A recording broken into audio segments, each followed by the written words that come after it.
everyone, it's Kira with another Fringe recap. Sorry it's late on Saturday. Again, I got ill and I was very busy and all that, so yeah, sorry. But yay, Fringe is back from its 2-week hiatus, which, only 2 weeks, but it seems like a really long time for Fringe.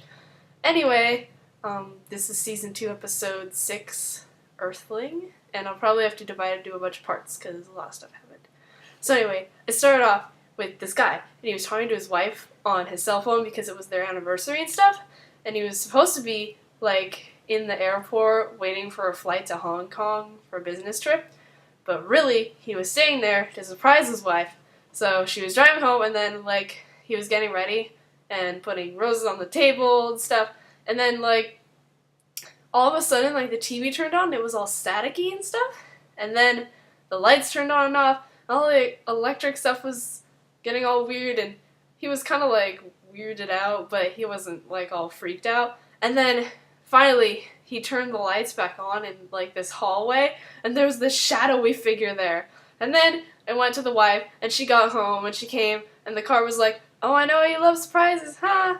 and stuff, and then she was like, "Oh, you're gonna get it," and stuff, and she, walked in, and he was just, like, sitting there on a chair, like, totally motionless, and just, like, she was like, "Randy, hey," and stuff, and he wouldn't move, and she was like, "Are you okay? You're making me nervous," and stuff, and then, finally, she was like, "Randy, Randy," and then she touched him, and, like, she got a fistful of, like, dust, and he's, like, his whole body, like, disintegrated. She was like, "No, no," and she was, like, screaming, and it was really freaky and stuff, so, yeah, really creepy. And then he goes to Broyles, and he's, like, at this restaurant, and, like, this little boy, like, at a table, a few tables away from him, is, like, mimicking him, and Broyles smiles. Isn't that freaky? Well, it's cute, but he, like, smiles. It's like, he never smiles. But anyway, and then, like, Broyles, like, picks up his phone, and then he hears about the whole death and stuff, and then he walks away, and then the boy's all left alone. Well, anyway, so the French team, they go to Randy's apartment, the guy who disintegrated, and Walter's all, like, examining the body, and then he's like, well, not the body, really, I mean, like, ashes, whatever. And so then he's like, "I want the body taken back to my lab."